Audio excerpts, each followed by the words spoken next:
Welcome to the Bunny Hug Farmers Podcast.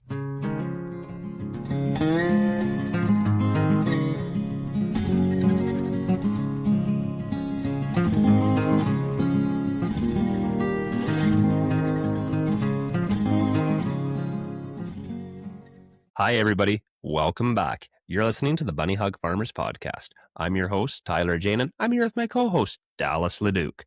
We're having a ton of fun doing these. A lot of great guests have been on so far. There's many more great guests to come. It has been a blast. But Dallas, I'd say I kind of had an easy day. We just recorded the episode we released 2 weeks ago with Clay, and that one ran late. Like, we were up past midnight recording that one. Clay was just a blast to have on. We got another great guest tonight, but being it was so late that we went last night, I was dragging my ass today, but it was so nice being able to sit down in a sprayer clinic and learn how to run that new 50 series Case Patriot sprayer. There was a lot to take in, and my brain was just mush by the end of it. But thankfully, I've been able to have a little bit of a rest period between then getting home, getting kids ready for bed, having supper in there, and now I'm here. So I'm raring to go, but what have you been up to lately? Well, today was actually an easy day. I dug the old backhoe out of the back of the yard there.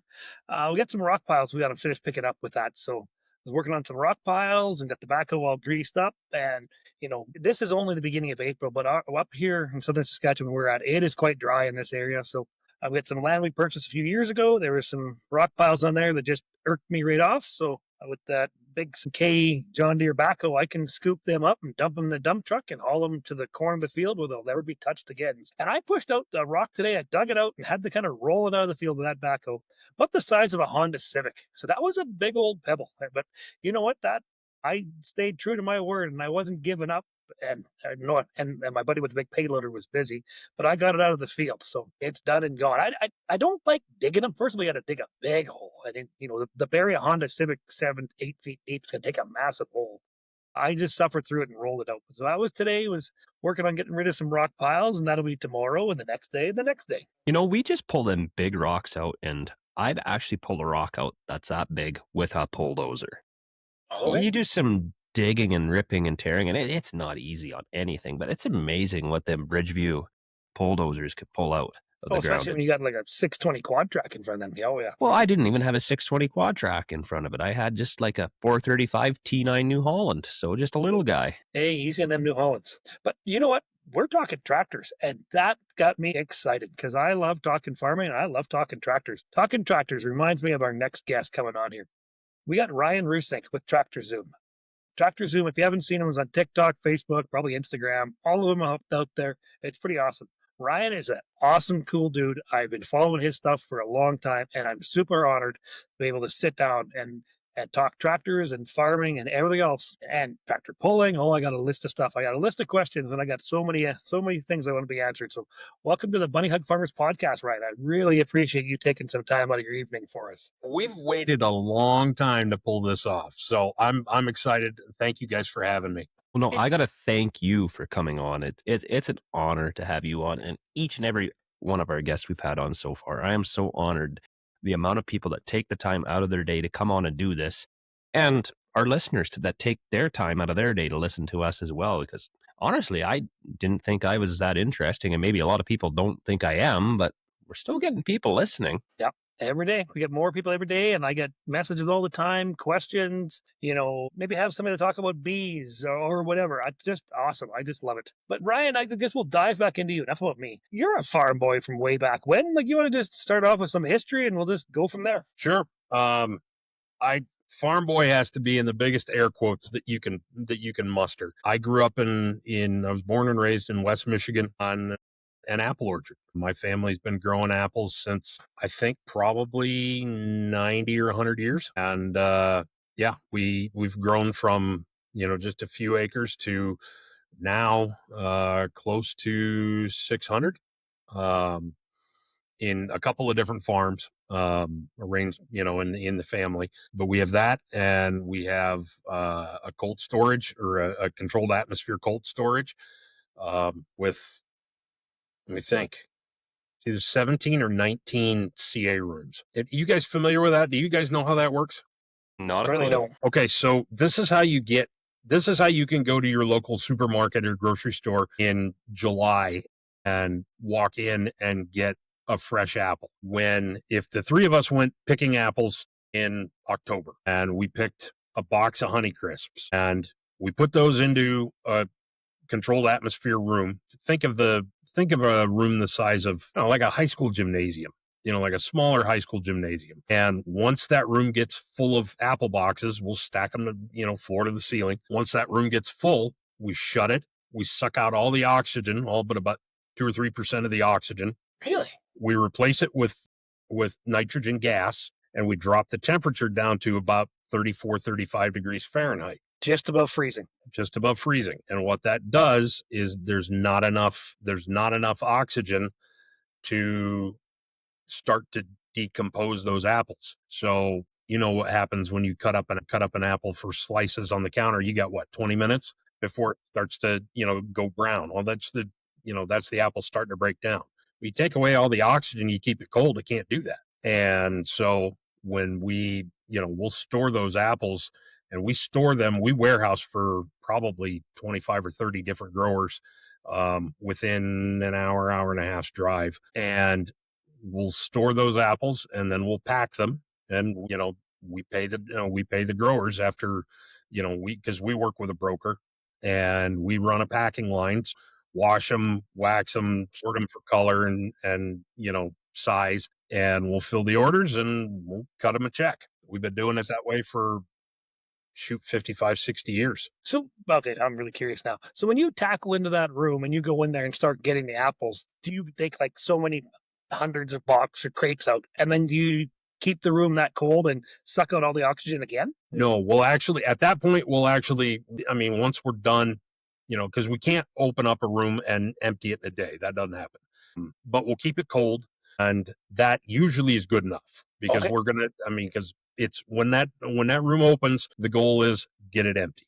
So we'll usually do that as fast as we can. What kind of power would just one room use? I'm just thinking of that. You got big refrigerators running. You'd obviously have big pumps to put a vacuum on it, and then more big pumps to pump the nitrogen into that room. I'm just thinking, God, that's got to use a ton of power. That's above my pay grade. I don't know, man.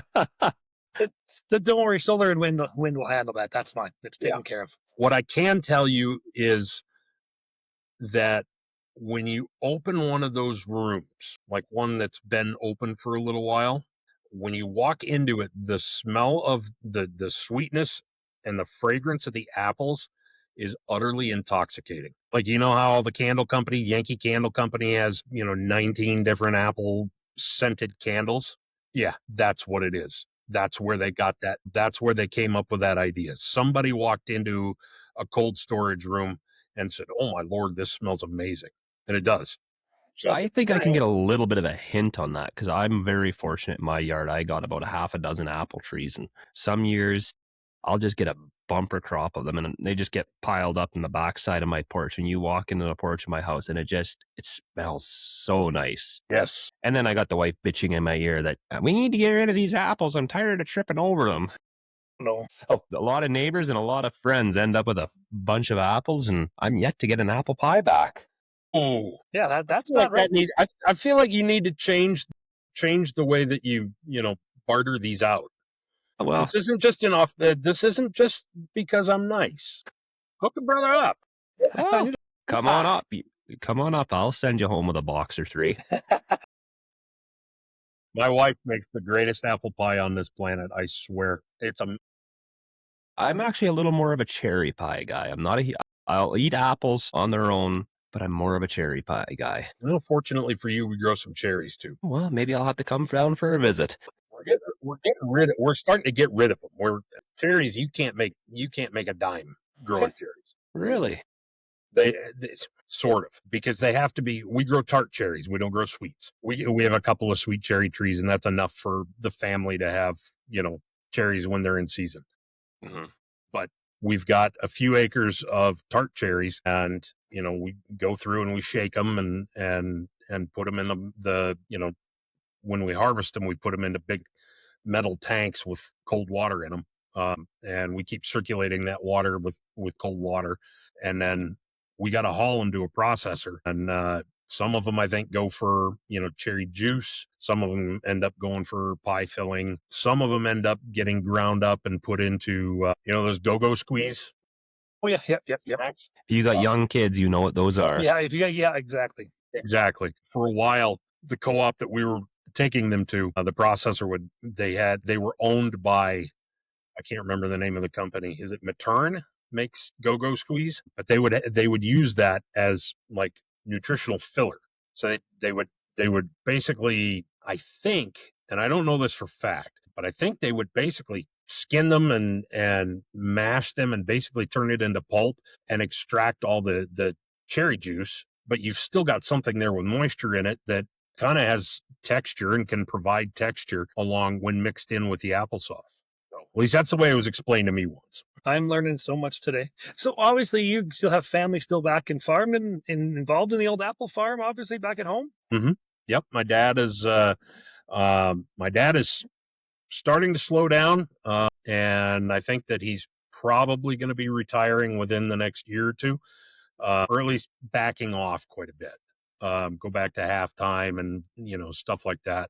But my Uncle John is still very active in the business, and my cousin Eric is the guy who's going to take us. He'll take that orchard into the next iteration of whatever it is. Okay, cool. Actually, he would be a terrific interview for you guys. If you guys ever want to do something like that, let me know. Hook us up. 100%. Eric does a lot with.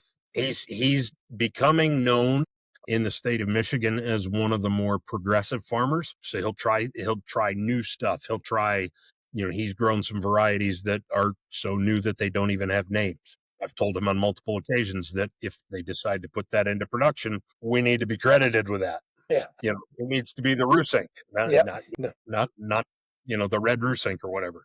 But he does a lot with that, and he's taken us into high density farming, or high density rows. You wouldn't believe how tight these orchards are anymore. You've seen orchard tractors. I mean, you know what they look like. It looks like you put a John Deere 6 Series 6R in the, and washed it in hot water, and suddenly it's, itty bitty. Like, I'm 6'6". There's no way in heck I'm getting into one of those tractors. I will end up looking like I'm wearing the damn thing, not operating it. And that's so ironic. I mean, honest to goodness, yesterday when we were talking to future guests for this show, we actually said we need an orchard grower of some sort. Was kind of the next thing. I was kind of a beekeeper and an orchard grower. Some of the next things we want to have on this podcast. So that's just awesome. If we could ever hook up with your cousin there, that might be in a different country, but it's still going to be the same great story. Oh, it's yeah. I mean, the fruit's the same. Oh, but we're in. Let me think. I think we're now in the 6th generation of farmers, with counting Eric's kids. We've been very fortunate enough to build some great relationships over the years, and it's been kind of fun. And in fact, if our family ever gets written down in the record books for any story, it's this one. You were asking for grandpa stories. I got one for you. Did you ever eat Gerber baby food as a kid? Yep. Probably. Maybe. A long time since I was a kid. Yeah, oh yeah, everybody. Usually ours was always homemade. My mom was a marvelous cook. Still is. The Gerber family lives, some of them still live in Fremont, Michigan, where our orchards are. And in 1934 or 35, my grandfather, before he passed, this was actually for a research paper in college. I sat and interviewed him. I said, and I asked him about, what it was like to, grow a business and build a business, and were there any interesting stories? He said, well, there was one. He said in 1934, let me think, he would have been 16 or 17 years old, I think. Car pulls up into the driveway, and Dan Gerber gets out of the car, and my grandfather knew him. Mr. Gerber was a well-respected member of the community, and yada, yada, yada. And he comes up and he says, John, I need apples. He said, Mrs. Gerber thinks that she's got peas licked, because Gerber's first baby food was was canned or strained pureed peas, and they still sell that today. And he said, but the kids are whining, they want dessert. And so she wants to try her hand at applesauce. You got anything for me? And my grandfather sold Mr. Gerber his first few bushels of apples so that Mrs. Gerber could experiment with applesauce. The rest is history. Wow. Just took off from there. That's amazing. That is Yeah, it's mind kind of blowing. cool. That's one of my favorite stories about my family. Well, actually, that led into one of my next questions. You got talking about education. So often it really amazes me the level of education some of our guests have. So obviously you have a pretty high degree of education, I'm guessing. I have a bachelor's. Yeah, actually, I went to school at Central Michigan University to be a teacher. I was when I graduated, I had a degree in math, middle level math, and history, and that was where I was going to spend my time.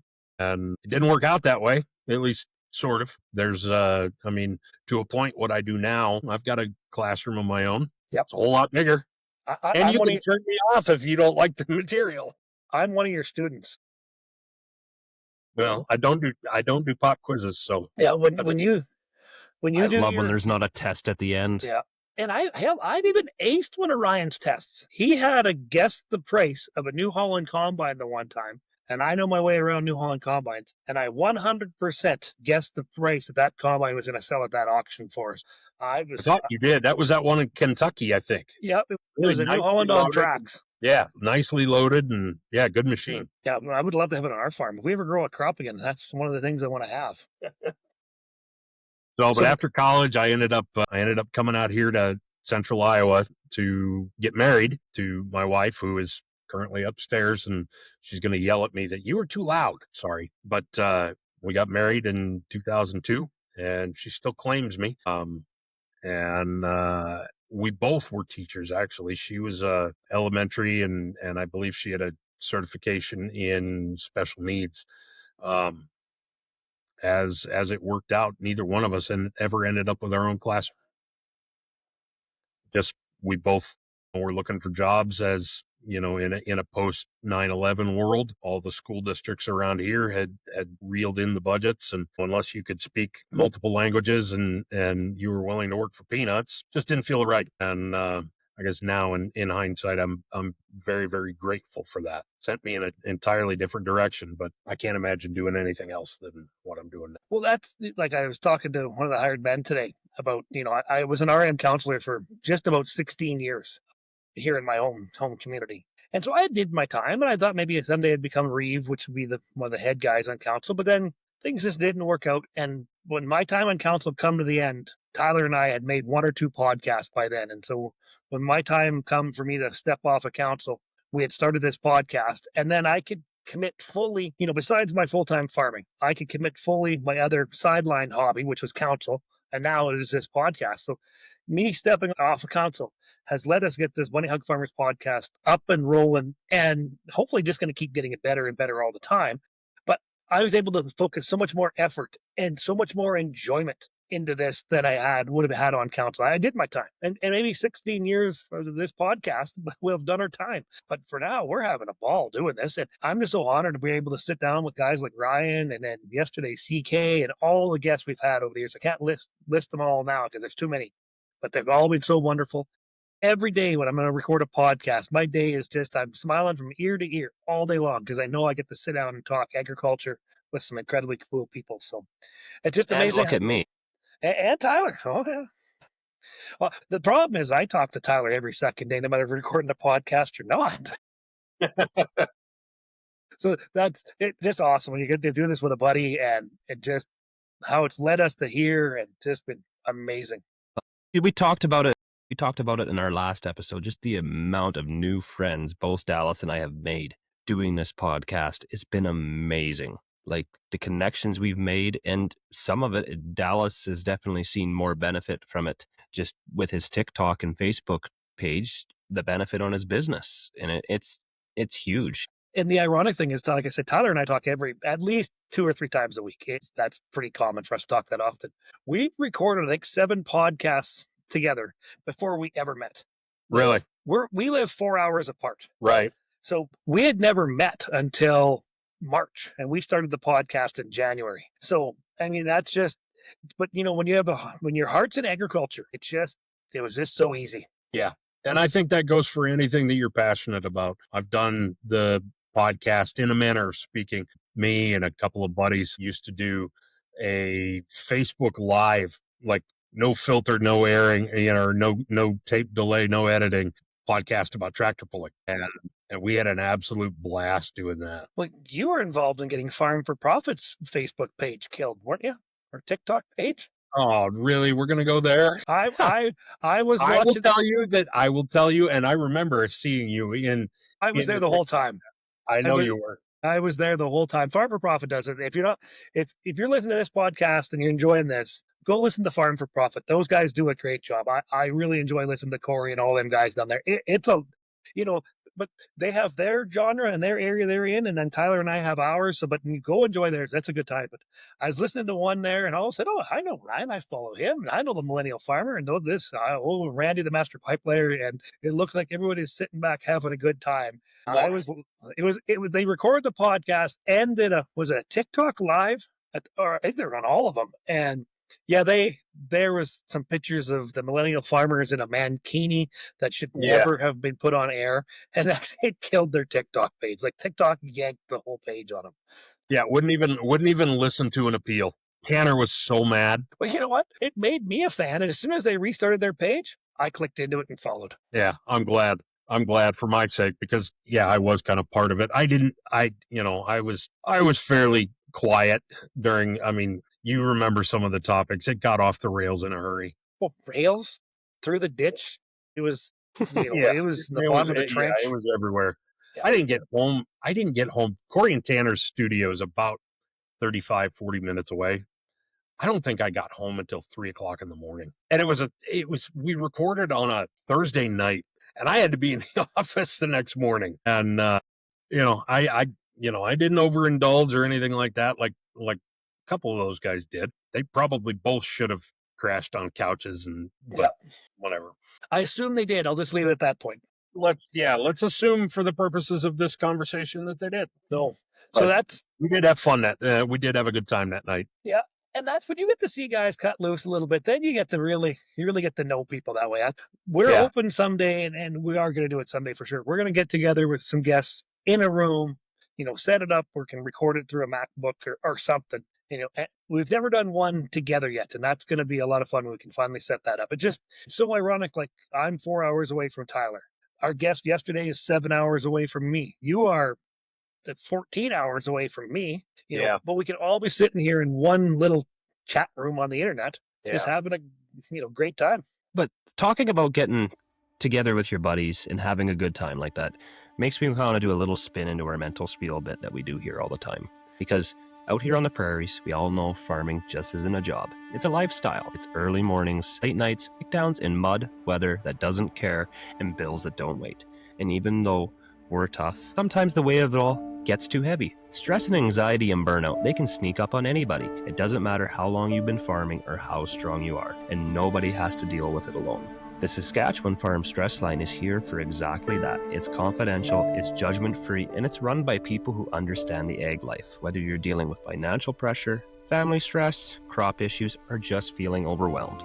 They're there to talk to, day or night. If you're listening to this and thinking, things have been a lot like that lately, just know reaching out isn't weakness. It's taking care of yourself so you can keep taking care of your farm, your family, and everything you're building. So if you need someone to talk to, or you know someone who might, don't wait. Call the Saskatchewan Farm Stress Line. The number is 1-800-667-4442.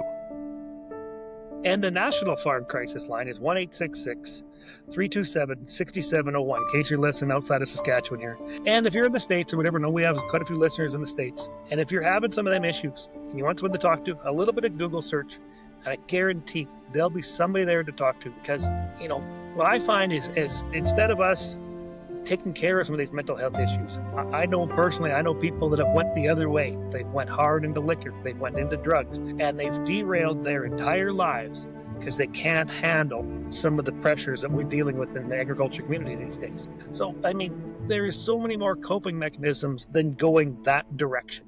And the government's there to help us. These support groups are there. I've been to the meetings. I've I've talked to the number. When I had some issues on the farm here, things I had to take care of, I phoned that number myself. That's more than once. But that's the reason they're there, and it's a trained professional, and it's life changing. For me, it was, or is, and it could be for you too. If you need it, or you know somebody that does, a little bit of help can go a long ways. Because this agriculture is a stressful business, especially in these times. My part of the world, we're pretty droughty. We have no price on our commodities. Our inputs are through the roof. It is by far, in my 30-year farming career, we are at the bottom of the barrel for my happiness level of going farming again. This is just, I have zero desire to go seed this crop, but I'm going to do it. I know I can get through it. And if I need help, I know I can call them numbers. So if you're having some issues, just do a little Google search no matter where you are, whether you need to talk to Al-Anon or AA or Kids Help Phone or whatever. Do a little Google. There'll be a number. Give them a call. There'll be a trained professional at the other end, ready and willing to help and make a difference. So if you're having some troubles, just take my word and do it. Well said, Dallas. Very well said. Very well said. And there ain't no shame in that. There's so much of a stigma against that. And I don't know if it's the same with you guys north of us or not, but there's an awful lot of stigma attached to asking for help. And I think a lot of it has to do with a person's pride. Yeah, very much so. But like I've said before, if you're changing the transmission in your pickup and you need a hand shoving that back in place, you're going to call a buddy. But if you can't deal with some of the issues and anxiety from our day-to-day living, you're going to bottle it up inside and go home and drink a 40? Well, that's not getting that transmission back in place. You're just derailing the whole project. Thinking of it in a car terminology like that, that's not how you fix it. There's better tools than drinking or whatever else happens. There's way better tools than what some guys how their coping mechanisms are. We just have to get past that stigmatism that big, tough farmers and ranchers don't need to ask for any mental help. We can handle it all ourselves. We can bear the weight of the world on our shoulders, and we can't. You're going to end up ruining your home life. You're going to ruin your family life. You're going to ruin your kids' life. It's pretty easy it's easy for me to say, but I've also phoned them numbers. So yeah, it actually frustrates me when I hear about, terrible things that happen on farms some days. It just blows me away. Yeah. We just had one not too terrible long ago here in central Iowa. And if you follow Corey's social media, you saw him share the article on it, and I shared it as well. And it's been shared hundreds of times, but no, there ain't no shame in that. And that's where I'm hoping with Tyler and I, we can get that message out there that there isn't any shame in calling them numbers and asking for a little bit of help. Yep. 100%. But now we'll get back to some cool stuff. So education, you married your wife. Do you have any regrets? None of my business. We do not. Our rugrats are a pair of American ragdoll cats named Portia and Hazley, and they are sisters, and we got them a few years ago, but nope, no kids of our own. That's fine. So how did you end up at Tractor Zoom, or what led you from being a teacher or wanting to become a teacher to being, Tractor Zoom? And next thing is, what exactly is Tractor Zoom? Well, let's we can do that. So I started in software and development sales for a little while, and then took a break from that, went and did some work for FedEx in the printing industry, and that's where I met Kyle. Kyle was the CEO of Tractor Zoom, and at the time there were a whopping 3 employees. We are a traditional startup, and so Kyle came in. Actually, the girl who would become my boss, who was the marketing manager, Caitlin, came in a rush, met me at the door at 7:30 when I unlocked them, and says, "Ryan, I need help." I printed for her before at her previous job, and she's like, "We are leaving for a farm auction in Kansas in 2.5 hours, and we realized last night at 10:30 that, oh shit, we don't have any business cards." And so I whipped together a file. "Can you please print these for us? We need, just give us 100 a piece or whatever."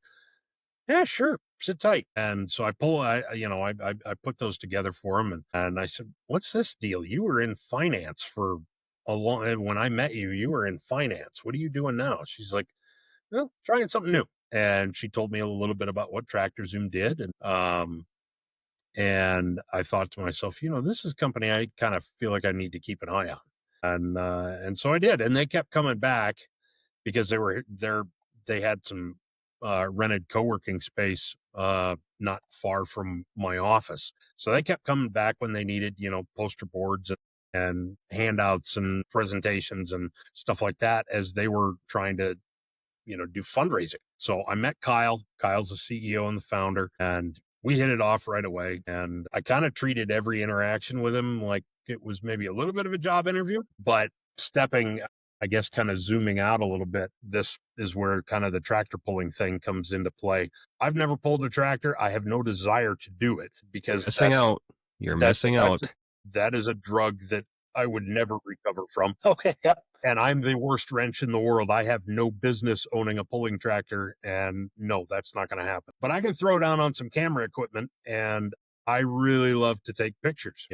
Some people have labeled me a professional photographer. I don't believe that for a second, but I shoot probably 25 or 30 events a year across the country, starting in January and for a while finishing in November down in Georgia. But so I love tractor pulling. I love, started out like anybody or like any hobby, you get into it because of the thing. You stay in it because you fall in love with the people, and it gives me the opportunity to tell a story in a visual manner that's different from what I do here. But I had been part of a group beer money pulling team and had helped them grow their page up to, I don't know what they're at now, probably over 1 million followers, 1.5 million. But we're just having fun telling stories and, and taking pictures and stuff like that. But you get to know people, and the people, whether they be fans in the stands or their competitors, a lot of them are farmers. This is the target market for Tractor Zoom. Tractor Zoom is basically, think of cars.com for any kind of farm machinery that you'd find on the farm, whether it be at an auction or at a dealership. We partner with 765 auctioneers right now as of today. And we partner with what amounts to about 1,500 to 1,700 rooftops, like dealership locations. And so we will, basically the way it works is we'll advertise your equipment for free. We'll put it on our site, whether that's an auctioneer or a dealer. With the dealership, you have one catch. You got to tell me what it sells for when it sells. I want to know what it sold for. I don't care who bought it. I don't want to know who bought it. That brings in a whole new layer of data that I don't want to have anything to do with. And on the backside of Tractor Zoom, we've got a database built that right now has $78 or $79 billion in auction sales. That's a lot of money.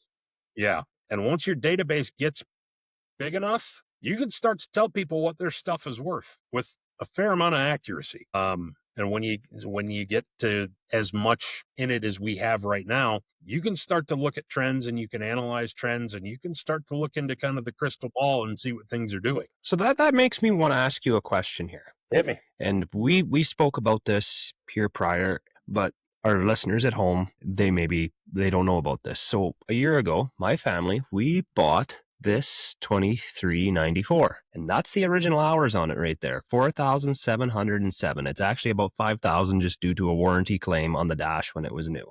The dash got changed out, and along with the hour clock went in that. So this tractor is a 1988 2394 case. It was sold for around that $27,000 at a Ritchie Bros sale. Canadian, mind you, this is a Canadian price. Well, this is another 2394, and ironically, it's 12 serial numbers apart from the one my family bought, and it had much more hours on it. And just from the pictures that I looked at of it, this one was in far rougher shape, but as you can see, it went for significantly more money. A couple more buyers interested in that, or just the time and place? Or the time and the place, I don't know. Like, markets were fairly decent this time last year when we bought ours, and markets are in the crapper completely right now.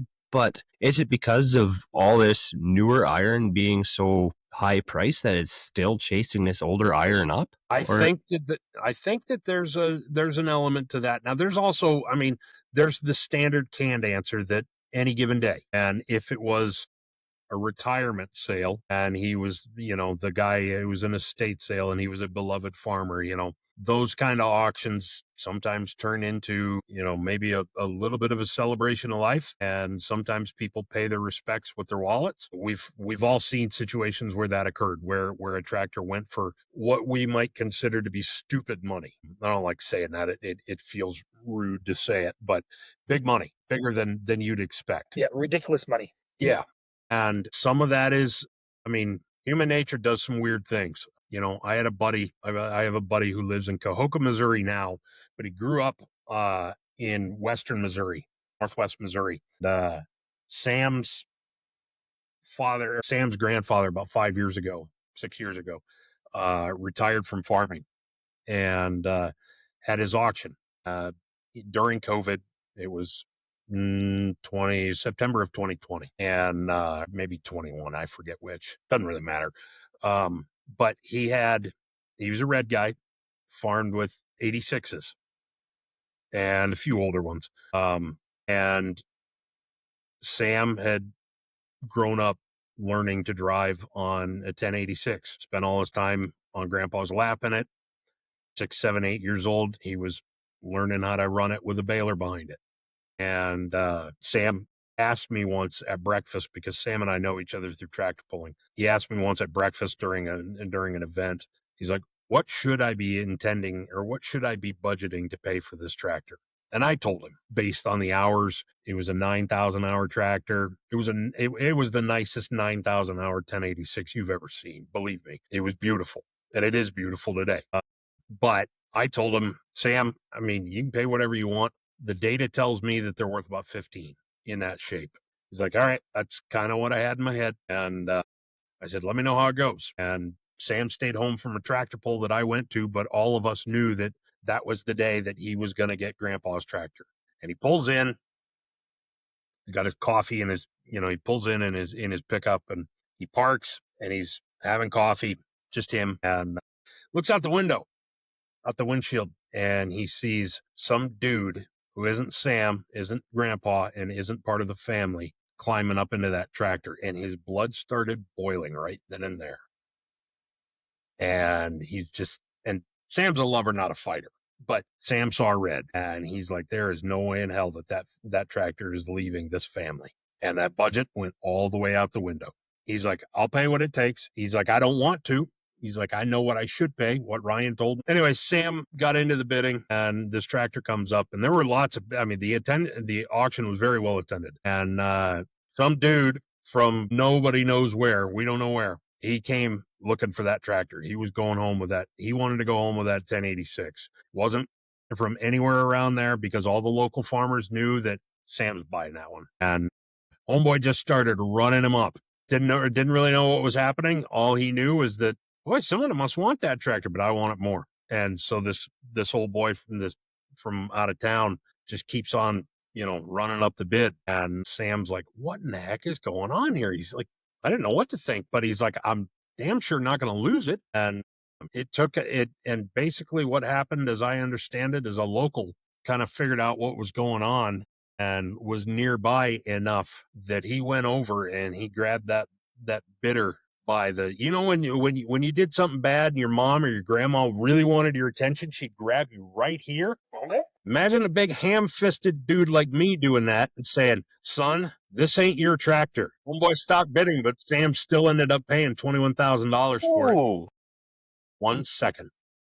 And that tractor has now gone to the farm in Cahokia on the other side of the state. He married a girl from over there, and that tractor was there in their wedding. But so many factors can influence those sale prices. And once emotion gets into it, all bets are off. So if it becomes a checkbook measuring contest, that happens. Well, here's a funny auction story. Oh, this is 20 plus years ago. I went to an auction sale, 40 miles south of here. Basically almost in Montana at the border there. And I didn't know Dad was there. I don't think Dad didn't know I was there either. I drove down later. There was a really nice little 74 Chevy, just a two-wheel drive, half-ton. It had actually a pretty cammed up motor in it. I thought, geez, that'll make a pretty good run back and forth to the farm, extra farm pickup truck for $200. I thought I had it at 200. Dad thought on the other side of the auction truck he had it for 250. I thought I had it for 300. The auctioneer didn't know Dad and myself. I think we ended up paying like $750 for this basically clapped out old beat up 74 Chevy half ton. I thought I had it for 200. And Dad's like, I thought I had it for 250. And it's like, oh my God, we bit each other up. That's funny. I guarantee stories like that have happened many a times. Yeah, But very much so. father bidding up a son. Finally, that Dad gave up on it, and I took the truck home to the same damn farm. Now, there's an interesting postscript to that story about Sam and Ray Lynn and that tractor. So Sam and Ray Lynn got married 3 years ago, I think, over Labor Day weekend. Yeah, Labor Day weekend. And I'm close friends with both of them. I was there the night that I took the first photo of the two of them together. None of this, really mattered until they tied the knot, and I start going back through photos and I see this.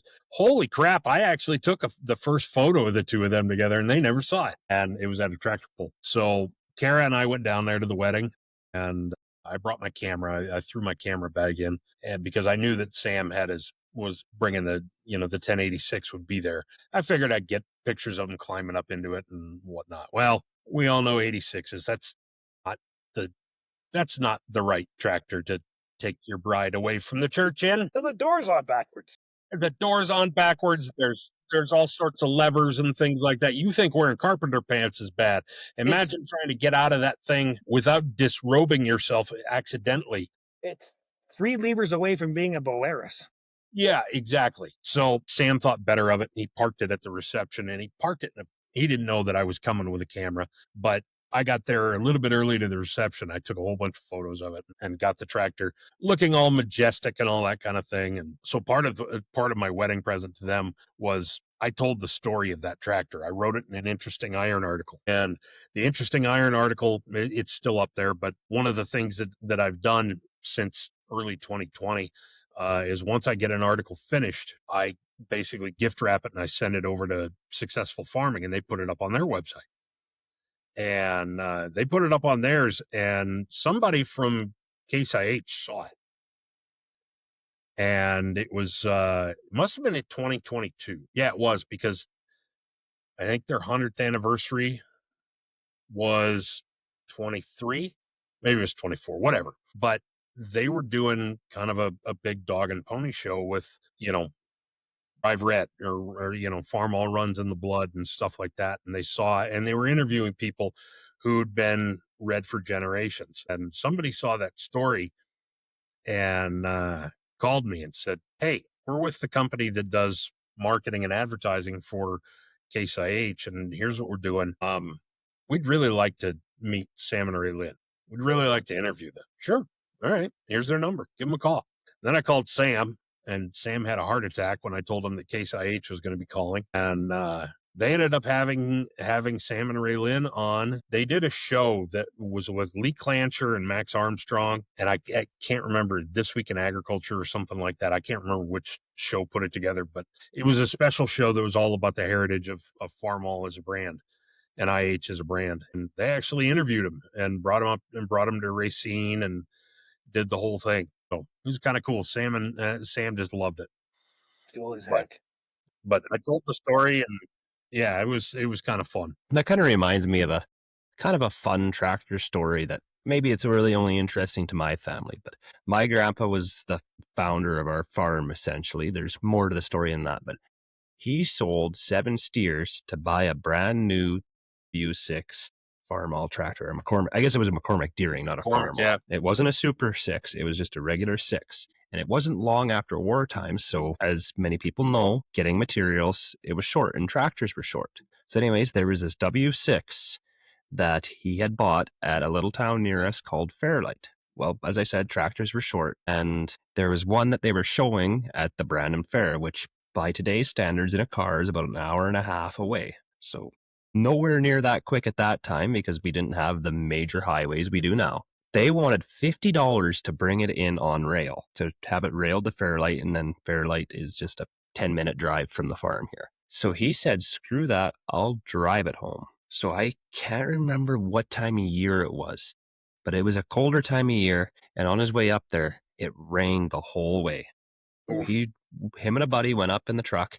They picked it up. Grandpa drove it all the way home. When he got home with it, the only thing you could see was Grandpa's eyeballs. The tractor, this brand new tractor that he had bought, was just covered from top to bottom in mud. And this tractor, it actually had never left the farm. We still have it on the farm today. My dad and uncle, they recently got it restored here some years ago. And I'm going to show you everybody a picture of it here. It's the only picture I have of it. I like to see it all covered in mud. I wish we had a picture of it, but there's the picture of it. That's very nice. Zoom in on it. And the guy that restored it, he did a beautiful job of restoring it. Yeah, it looks like he did it right. He did it right. And that's one thing that you'll notice on W6s is this right here where it's W6. A lot of the, up until recently, you couldn't get a decal that just said W6. It was just Super 6. And there is some differences, but we did it right. Like, it came factory with Firestone tires on it. It got Firestone tires put back on it. It's got the proper generator, not an alternator. It even has the factory hammer strap. I love the that goes spokes with and the it. wheels. They just look cool as heck. But yeah, they do. I would love to know the amount of hours that is on that tractor. Because when the gentleman that we had rebuilt it, he said every component inside that thing was shot. Like the belt drive, all the bearings were gone. The rear end needed all rebuilding. Like, we did a proper rebuild. Every nut and bolt. He ran her good. He ran her good. I wish there was an hour clock on it, because I'm sure it was well over that 2094 we got in the fleet that has over 40,000 hours on it. Well, since we're doing some tractor stories involving Grandpa, my grandfather, God bless his soul, he had a brand new John Deere D in World War II.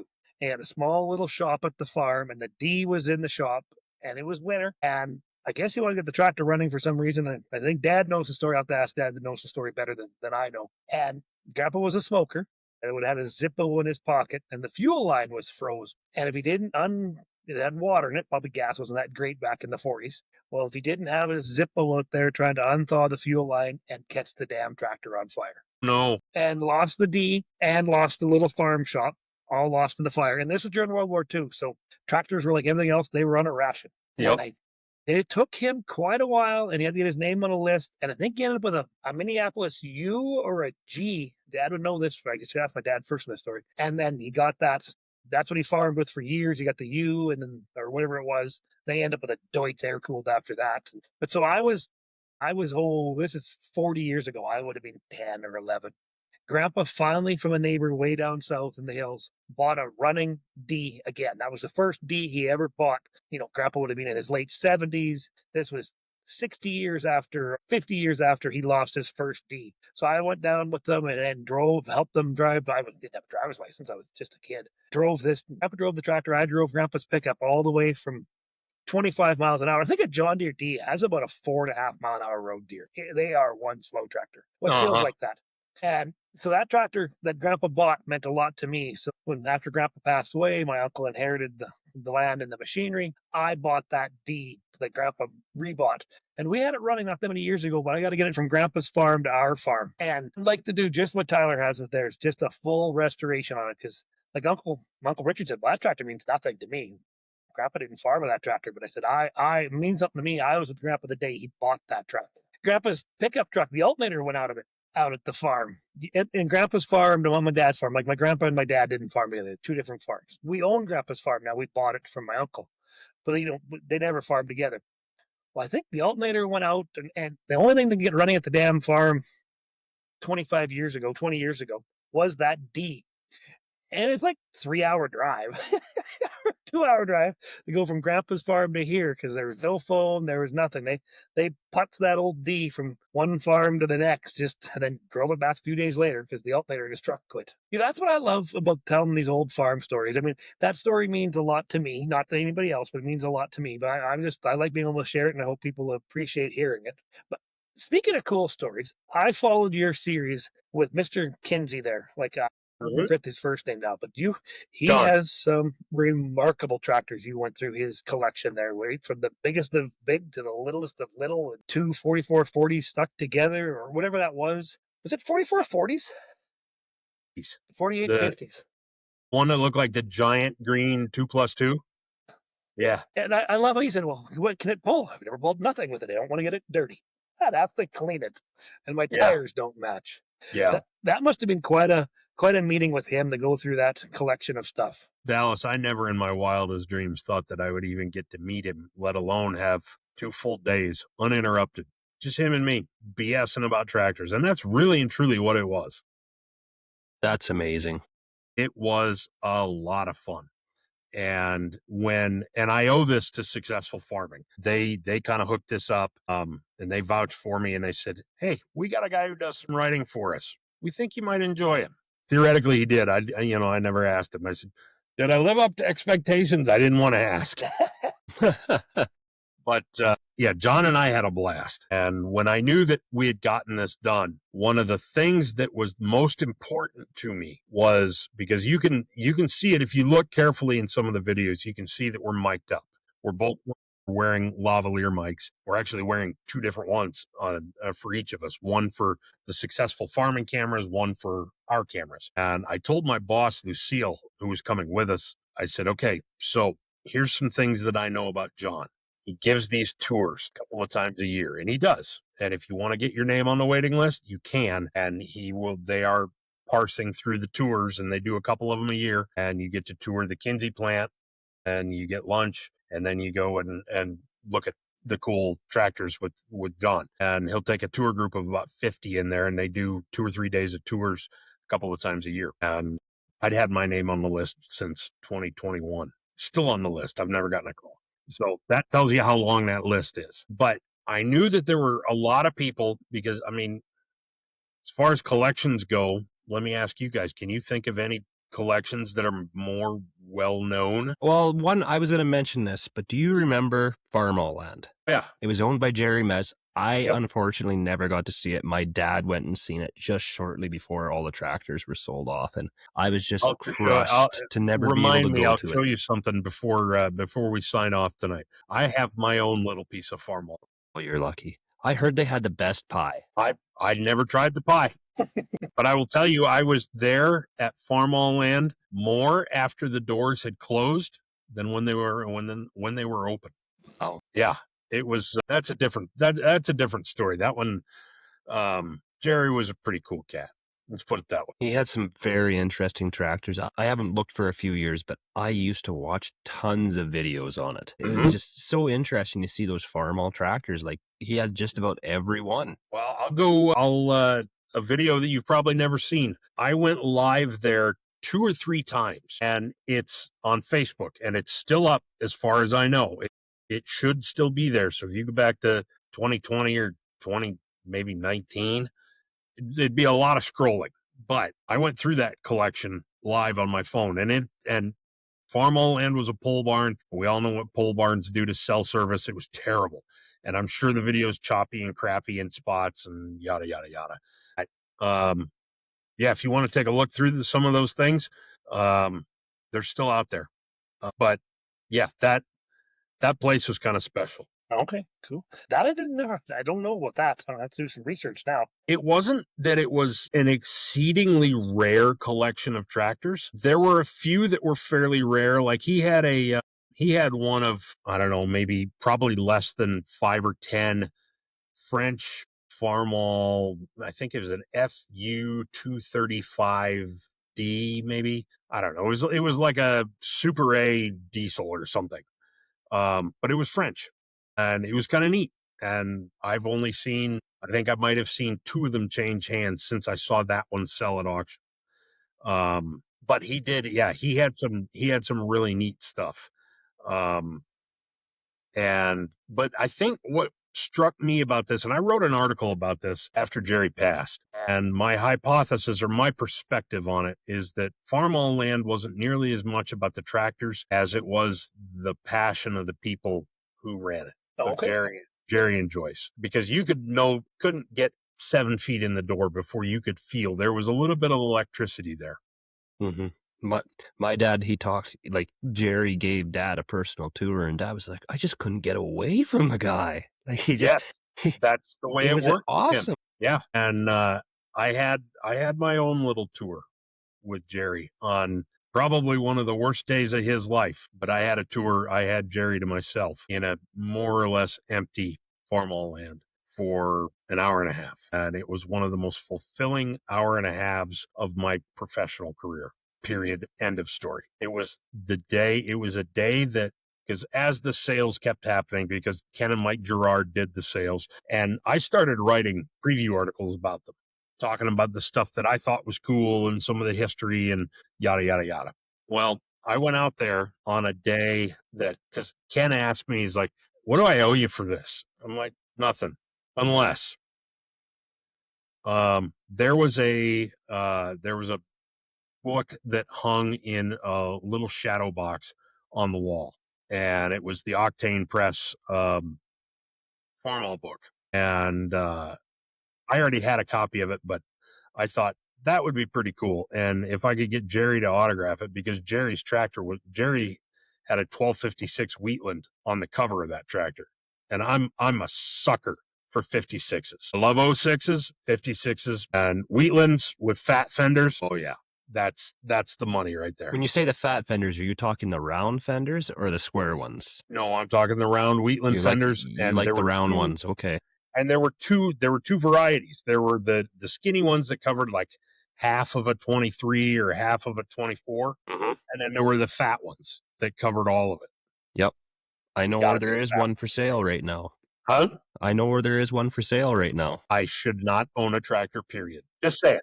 But Jerry had one, and it was the cover tractor for that Octane Press Red Tractors book. And if you've never seen those books, or if you don't own them, you need to. Okay. They are good. They are coffee table books worth buying, even if you don't have a coffee table. But Jerry gave me that book that was hanging on the wall, and I went out to pick it up that day.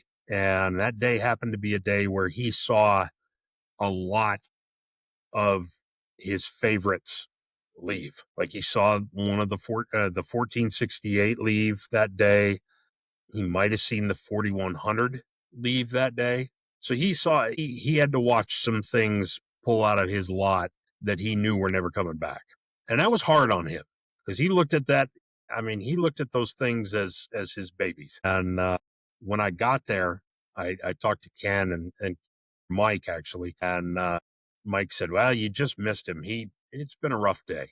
He went home to have lunch. I don't know if he's coming back, but he said, let me make a phone call. Let me see. And I said, because I said, I'm not going to take his time. I just want to thank him, shake his hand, and we'll call it good. And I said, oh, and I want him to autograph the back of autograph the book. And he said, all right, let me make a phone call. Jared came back after lunch, and he was visibly kind of maybe a little shaken. And you could tell he was not having a good day. And so he talked to Mike for a little bit, and then he looks at me and he says, what can I do for you? And I guess I was thinking on my feet, but I pointed at a tractor. Jerry, tell me about that one. For the next hour and a half, he told me about all of them. Oh, everything left. And there wasn't an awful lot left, but there were still a couple of pretty cool tractors left. There was a really neat 806 that he had swapped a 345 V into. There was I think an 806 that it was all chromed out. It was not how I would have done it, but it was an 806 with a turbo. And he said, oh, this is one of my favorites. And he said, this is my tractor ride tractor. I like to take this on tractor. And it just bounced from there to there to there to there to there. So he got to give one more tour. And I just, and I had the presence of mind to realize what was happening. And damn if that wasn't one of the best days of my life. And sometimes when you get in them situations, when somebody gets starting to talk, no matter what you're going on that day, if you're in a rush or a hurry, you just sit back and you listen and you enjoy. 100%. I canceled every plan I had, and I didn't tell anybody that I'd canceled them. And I got home late for dinner that night, and Carol was mad. Yep. You reach over to your pocket and you mute your phone, and But he was having a bad day. And actually, I think one of the tractors that I pointed to, Jerry and his family pulled garden tractors. And it was something they did as a family, and they did, And Jerry had all of them, most of them, in the museum, all lined up in a row. And lots of them had special paint jobs, and he had some of them that had murals done by famous painters on them, and the whole works. So I just pointed at one of them that was sitting next to a case full of trophies. Which one of the family drove that one? That opened the floodgates. And it was amazing. It really was amazing. And I learned a lot from him that day. I didn't realize how rowdy garden tractor pulling got. Especially them old Cub Cadets. Oh, they're crazy. They were using nitro. They were blending nitro. Yeah. Oh, yeah. And an 80 or 90% nitro blend is what he told me. That's ridiculous. That's one thing that we really lacking up here in Saskatchewan. No, Tyler, your dad and you have been involved in some antique tractor pulling, but that's in my part of the world. That's really uncommon. I went down to Louisville. Oh, it's gonna be 5 years ago now for the National Farm Machinery Show, and in the finals there.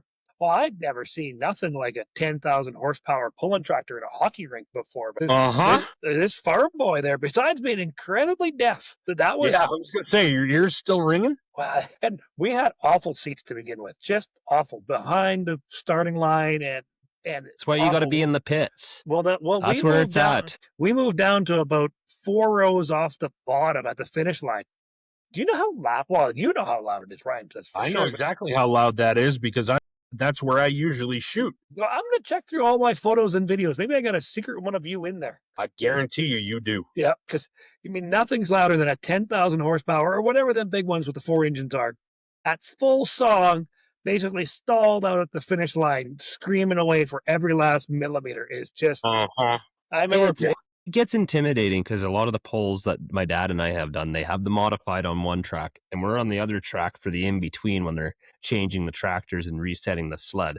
So you'll just be putting away, you'll be about halfway along, and then all of a sudden there's this modified and it just hauls ass right past you and you can't even hear what your own tractor's doing. So if you pull that unlucky straw and you're doing a pull and they go by you and you can't hear what your engine's doing and you kind of just lose track of what's going on with you and you're just, look at that guy go. Yeah. I remember somebody blew a drive shaft, and that drive shaft was twirling through the air there, way on the other side of the arena from us. And I remember yelling, look out. Like anybody can freaking hear me yelling, look out. Yeah. Bill Leisner. I know Bill very, very well. Bill and his family, Bill has been pulling at that show longer continuously than anybody else on this planet. I think he's been pulling for somewhere in the neighborhood of like 40 some odd years straight. My dad in his youth, he actually did some modified tractor pulling and he was sponsored by Case. But when the amalgamation happened, they pulled the sponsorship on him. But he had I don't know if he was ever in the States. He was kind of on the Canadian circuit. And it was kind of a home built tractor. It was based on a Case and I think it had a Massey rear end and it had a Chevy big block in it. All right. It had the automatic transmission hooked to the engine, and then there was the tractor transmission behind it.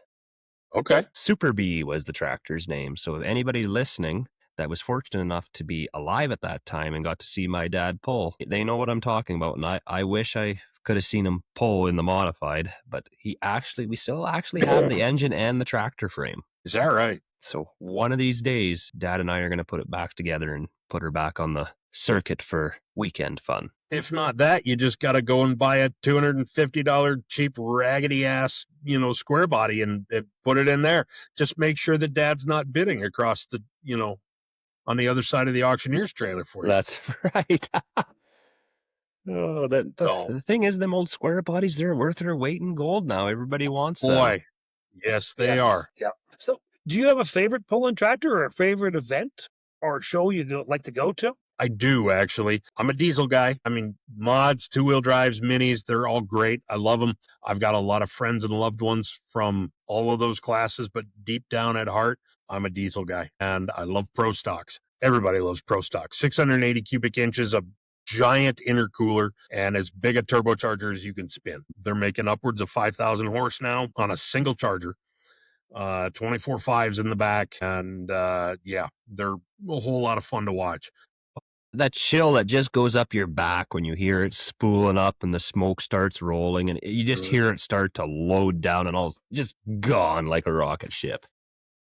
And the when I was in college, I had a little bit more autonomy. My dad to this day still thinks tractor pulling is pretty much the dumbest sport ever invented. And he's probably right.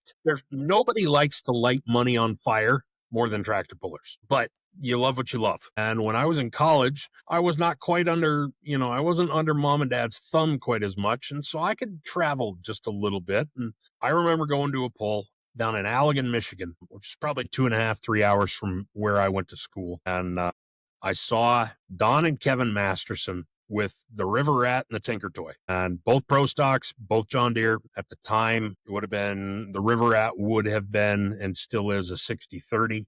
And I think the Tinker Toy would have been a 4255 at that point.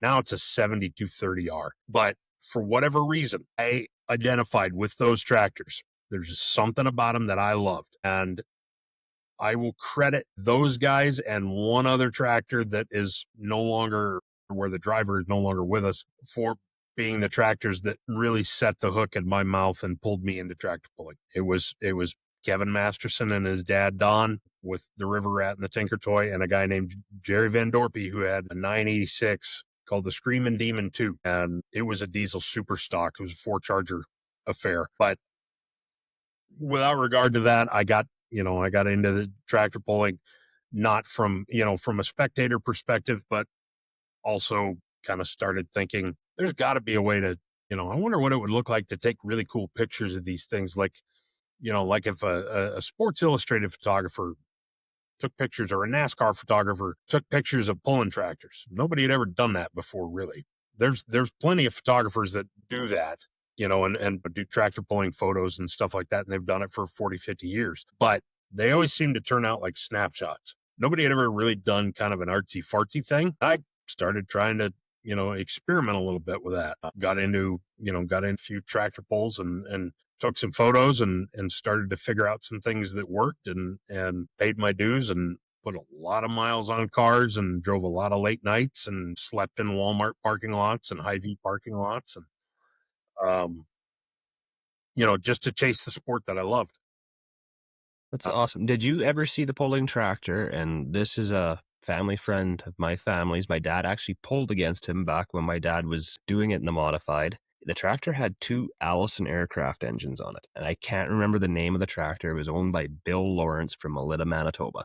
But the interesting part was, I'm not sure if many people know this, and this is just going off third-hand information. One engine spun right-handed and the other spun left-handed, and he designed a gearbox that put that power all into one drive shaft. So he would always run the left-handed driven engine a little bit harder because they were easier to get parts for, because most engines turn right-handed. So the right-handed one was a little harder to get parts for. The left-handed one was easy. So if he was going to blow one up, he always made sure it was the left-handed one he blew up. As you do. Do you happen to remember the name of that tractor? You know what? I can talk to Dad tomorrow and I'll text it to you. Shoot your dad a text. Or what color the frame rails were? I think it was blue. Okay. Dad'll be in bed. Yeah, Dad'll be in bed. So He might not. I have shot. This would be 40 years ago. Yeah, but here's the thing. There's still a guy. Because this might help you a little bit. The tractor is in the States. The tractor still does exist. Bill no longer owns it. It's in the States. Do we know if it still has Allisons on it? Last we heard, yes, because the guy scared the shit out of himself driving it and was thinking about selling it. Mm-hmm. That limits it quite a lot, because Allisons, as much as I love them, I love Allisons. My goodness, I love Allisons. But there aren't an awful lot of guys using them anymore. So that limits it, and that gives me a direction for a couple of people that I can call, because if you find it and it's for sale, let me know, because we'd like to add it to our collection. I can hook a brother up. You can hook a brother up. I love that. I will do what I can for you. Now, that said, there is still a guy who pulls, and he's from Manitoba. I think his name's Bill Prince. And he's got a tractor called the Space Invader. And it's got orange frame rails. I know that. And he will compete in 2 different classes, both a light mod and a heavy mod. And he will do it on the same night, because he's a glutton for punishment and a crazy man. He will compete in the light mod class, with one. Then he'll get back into the pits. Damn if he doesn't bolt on a second one and come right back and run it again. On the same tractor. Like kicking it old school style. Yeah. Like guys used to do that back in the day. They don't now. No, He does. change their weights, go into the different weight class. Yeah. And he'll bolt on a second motor, and I've seen him do it multiple times. Come to think of it, it's been a while since I've seen him out doing it, but it was always fun to watch because he was fairly competitive. But yeah, and I'm almost positive his name was Bill Prince. I'll have to ask Dad about that one. He might recognize that name.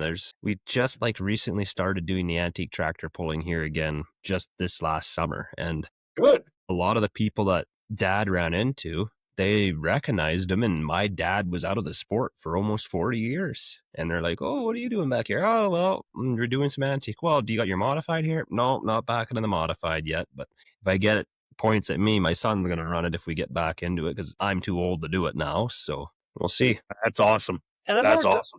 Going back to Louisville there, you said there was a special story about that dirt they used down there in Louisville. I think that special dirt they use only for, I'm really green, like greener than grass when it comes to this tractor pulling. But I just all right. thought the dirt would be dirt, but you know, it's something especially unique about that stuff, right? Come on, you know that dirt isn't dirt. You know that dirt isn't dirt. You got fields and you got farms that produce better because they have better soil, right? Yeah. Oh yeah. Yep. Ain't nothing different with tractor pulling, Oh, except what they want clay, because then they can build a power track. And limestone in the soil or in that clay makes really good pulling dirt. And they hauled that. So they've been pulling on that dirt, the same dirt, for close to 60 years. They built that track the first time. They got all that clay out of Bardstown, Kentucky. There's a quarry in Bardstown, Kentucky, and now it's actually been closed, and pretty sure there's a distillery on it now making bourbon, which pretty common. Another thing that's near and dear to my heart. I have no qualms with that. Pretty common in Kentucky to have a bourbon around every second corner. Exactly. But they hauled a zillion loads out of that quarry the first time they pulled in Louisville. They built that track. Well, what are we going to do with this stuff when it's, when the pull's over? We got a barn over here on the other side of the Kentucky Expo Center. Put it in there. It's gone back and forth ever since. Well, I was amazed. I walked by it there the one time, in the middle of the afternoon, and they were ripping it up, and they were working, and they were watering, and it's like not just grading it back flat. They had a whole procedure of how to aerate it almost. And then we went in there to watch them that night again, and it was like, it's back to flat. Just amazes me how it can get so tore up and then so quickly put back into, usable condition. Well, you got to remember those guys that do it. They've been doing it for a long time. Yeah. There's one guy there who sits off to the left of where the photographers sit. And now in the day and age that the tractor pull is sponsored by Ag Revolution, which is an AGCO dealer. So there's a bunch of Massey tractors on the track. There's one lone John Deere beat up, seen better days, 5425 or whatever. Guy who drives that tractor is a guy named Dan Christiani. And Danny Christiani runs an excavating company on the other side of the river. Danny knows a thing or two about dirt, and he's kind of the track superintendent. That man can make that dirt do whatever it is that he wants. I know we stayed at the Gall House right downtown in Louisville there, and some of the pullers were at that place. And, again, I'm a farm boy that loves to talk, so I'll talk to anybody at any time. And so I got talking to some of the guys there and having a drink with them there, and they're like, this is actually our worst show. They said that some of their outdoor shows, longer tracks, different gearing in the sleds are significantly better shows. But he said, this is the national finals. There's nothing you leave behind. If you're leaving it behind, then you didn't try hard enough. I mean, if it didn't blow up, if you didn't make the next round and you didn't blow it up, you weren't trying hard enough. Basically kind of they described that to me. But they said, for show-wise, it wasn't their best show, but me being greener than grass, I was just blown away at every aspect of right from 4 engines to the big diesels to the pickup trucks that can basically drive on the front tires because they're so counterbalanced in weight. And Yeah. So I actually just looked it up, getting back to Bill Lawrence here. His tractor with the twin Allison engines on it was called the Randy Canadian. My goodness, yeah, I know that name. I never shot it, but I know that name. Randy and Canadian. I know where I can start asking, who's got the Randy Canadian? Actually, fact- I'm looking it up here right now. It is in Ohio somewhere. Dalton, Ohio, allegedly. That was as of February 27th, 2020. I'm just sending a text real quick. Maybe we can get it. We're gonna get a line on, drawn It's on this 11 thing. o'clock at night your time. But you don't understand the night owls that I hang out with. But no, we have those pullers that you were talking to. They're right. Pullers hate pulling indoors. It's hard on equipment because you've only got 250 at best feet of track, really more like 240 feet of track, which means that sled is coming after you fast. That's what I just watched the videos. I didn't see in the videos, but I remember it was a Minneapolis Moline. I have video there, full pull, as he basically stuffs her into the dirt at the end of the arena. What year was this? February 12th, 2020. Had to be David Justison. Tractor called Wheat Fed G1000. Very yellow, very white. It was a diesel. It's Goat. Yeah. But you know what? This is all part of agriculture. It's all part of how cool this world is. Yeah. And, it's all part of, what are we doing here? We're telling stories. And, you guys do that in addition to your farming. I do that as a way to get people talking, whether it be on the tractor pulling side personally or, with what I do at Tractor Zoom. It's all designed to capture some of that history. And that's, that's really one of the most rewarding parts of my life. Well, I thought about doing something like this for a while before we started this. I was thinking of sitting down with certain people because, them old boys, the 70s, 80s, 90 years old, they can remember so many vivid details from their youth that them stories, if they don't rattle them out someday, they're going to be gone. That's where I love when guys start off with the history, the apple farm generation, all that, because now it's out there. And there's so much more I wish we could get out there on top of that. But I just find it so cool to talk about that much history and that much agriculture. That fact was driven home to me in a very real way when I wrote the story of the Genesis. New Holland Genesis. It struck me that we live in an era right now, kind of a golden age, where there's a lot of men and women who were involved in these projects who are still alive. They don't necessarily have a non-compete, and their memories are still sound, and they know how to use the internet, or sort of. And they will tell those stories. It's our job. I look at it as my job to capture that if I can. Yes, yeah. Because at some point in time, we aren't going to have those guys and those girls anymore. We don't have a single engineer who helped design a John Deere G who's still alive. We don't have a single engineer who might have, I doubt we have any that would have helped bring the new generation or the 806 to life. 806 maybe, but those guys are, let's tell it like it is. Those guys are keeling over quick. Yeah. And we have the ability to get that. And so on multiple occasions, I have implored people to sit down with an old timer, ask them how they got through the 80s, ask them what they did, what the first new tractor they ever drove was, or the first new tractor they ever wanted was. Get them talking. Record it. Well, this has got to be, let's go back, 16, 17 years ago. A hired man of mine, a younger man, he was only a teenager then. We were having coffee at the local hotel across from the street of my old house. And an old rancher down in there, but this rancher wasn't just the average rancher. He was a World War II vet. He was a POW. Eyesight was poor. Boy, he didn't have much for eyesight. He lost eyesight a long time ago.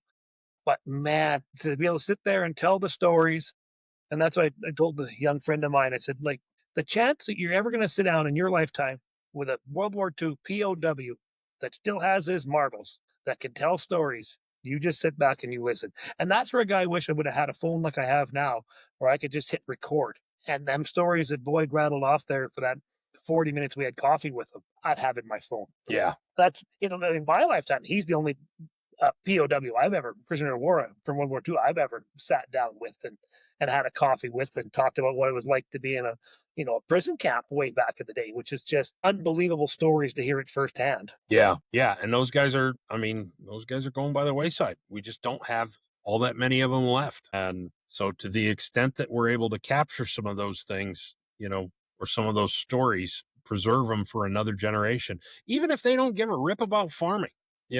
Still, it's something. This is something that explains. This is who my grandfather, my grandmother. This is who they were. This is the people that they were. This is the cloth they're cut from. Yeah, they've lost that connection to the farm. They've lost them stories. They've lost that history. It's all gone.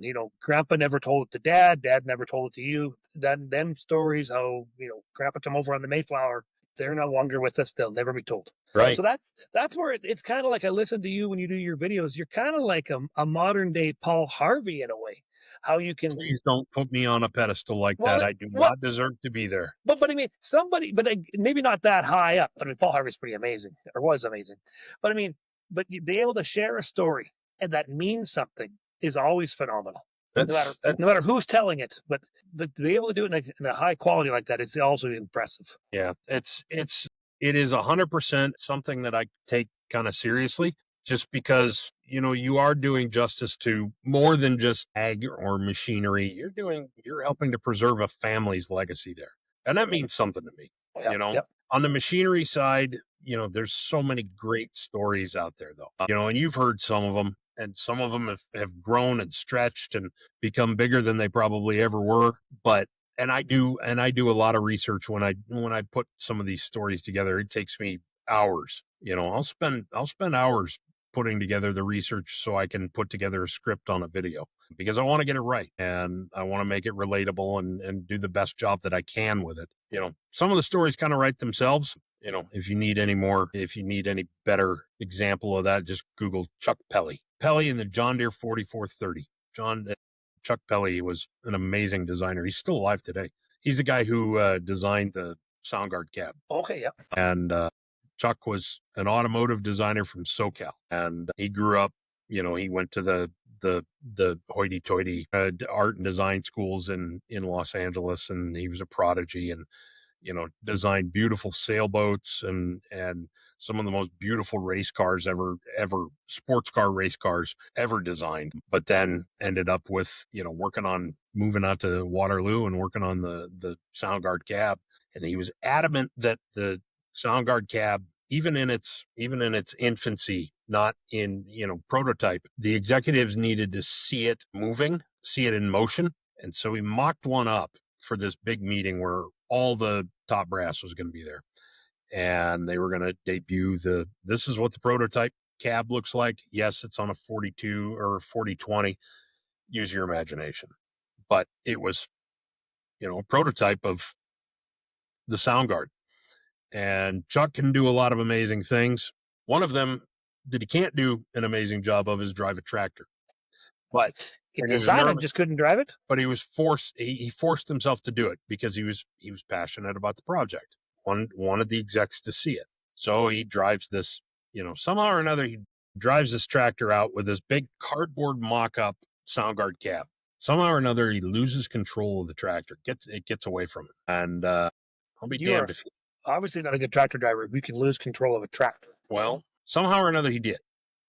It got away from him. He ended up rolling over, of the front of a Volkswagen Beetle, right in front of God and the executives and everybody, who mattered at John Deere.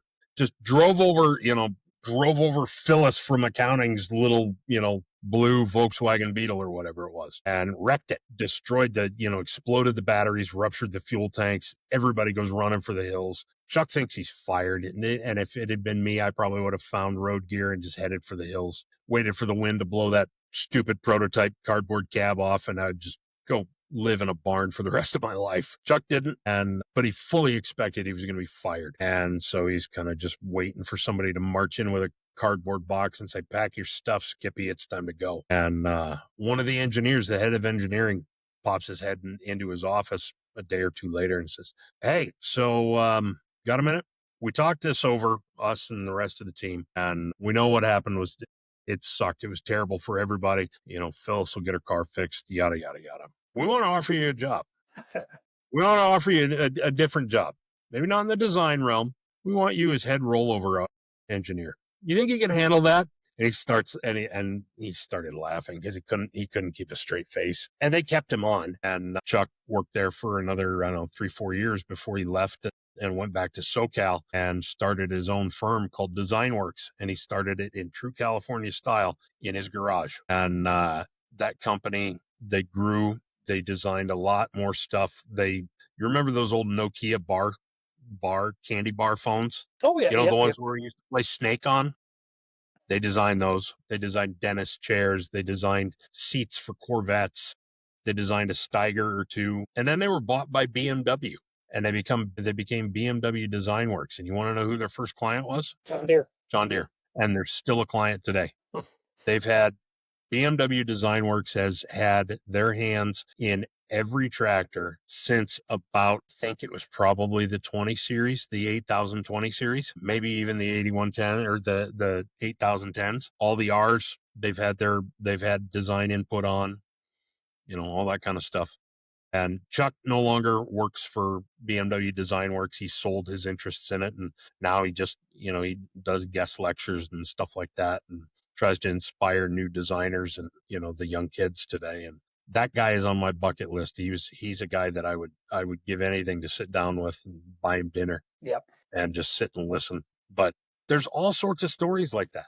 Yep, exactly. And all you got to do is, you got to know where to look and you got to be, dedicated to the research, but that's what I am. And I love doing that stuff. So. And it's always amazing how somebody that knows somebody that knows somebody that gave them your phone number, sort of thing. And it just blows me away. As we're recording this, when I was at Louisville, I sent Ryan a video there that I recorded of a guy getting a full pull. And Ryan, as he's talking, he messages right back. That's David Justison, dear friend of mine from Illinois, big time farmer, and I happened to catch a video of him doing a full pull. That's a pretty snazzy looking tractor too. Yeah. Oh, yeah. And it still looks the same. He's backed off the turbocharger.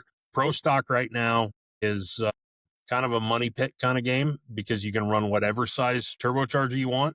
And those big wheel turbochargers get real spendy. And I mean, we're talking 6.5, 7-inch chargers. Okay. That's a big inlet charger. I mean, That's a tall boy. Yeah. And those get spendy, but he's back down to a 5-inch. There's a 5.0. They call it a 5.0 Pro, and it's basically the same general rules, but you're limited to a 5-inch turbocharger.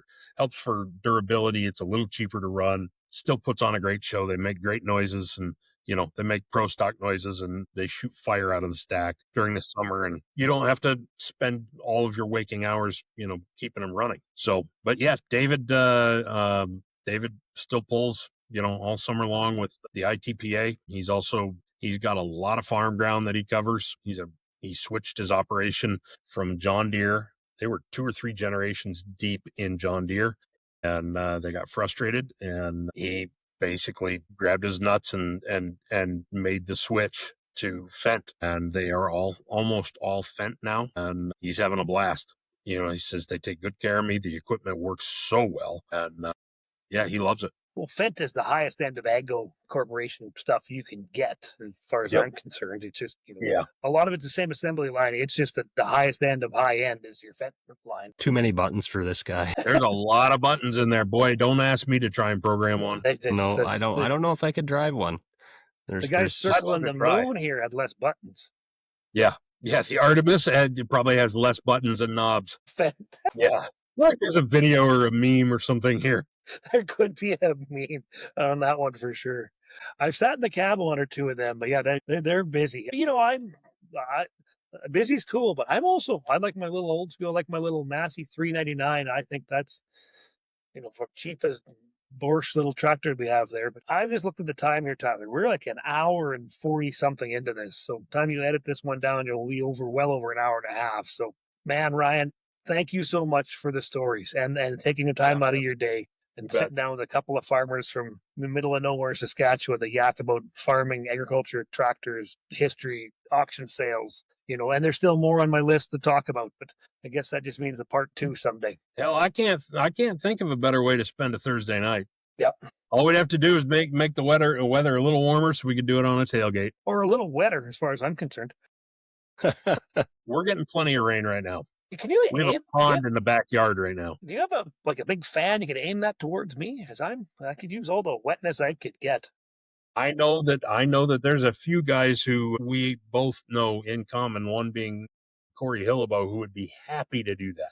Oh, I know. I see them guys, all them guys that doing all that tiling and stuff to try to get rid of all that water. I'm thinking, man, you guys need a big pump and just send that stuff up to me. Send it north. Just send it north. Yeah. You reverse the Missouri and send it back up to me because I'm not far from that river. Yeah. So no, this has been a lot of fun, guys. I really appreciate it. I appreciate you taking time out of your busy Thursday evening to sit down with Tyler and I here on the Bunny Hug Farmers podcast. It's been a lot of fun. And anytime. Like every time I say, folks, everyone's getting better. This will be the second one that will actually have video connected with the audio. Hopefully it all turns out. And thank you so much for listening to the Bunny Hug Farmers podcast. Thanks, everybody.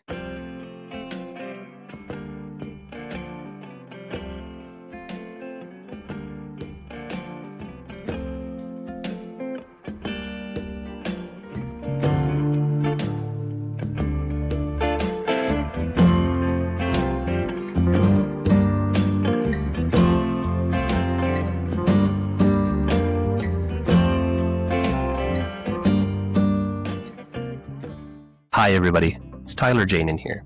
I want to thank you for listening to the Bunny Hug Farmers podcast. If you want to reach out to us, you can reach out to us at bunnyhugfarmers@outlook.com. Once again, thanks for listening to the Bunny Hug Farmers podcast.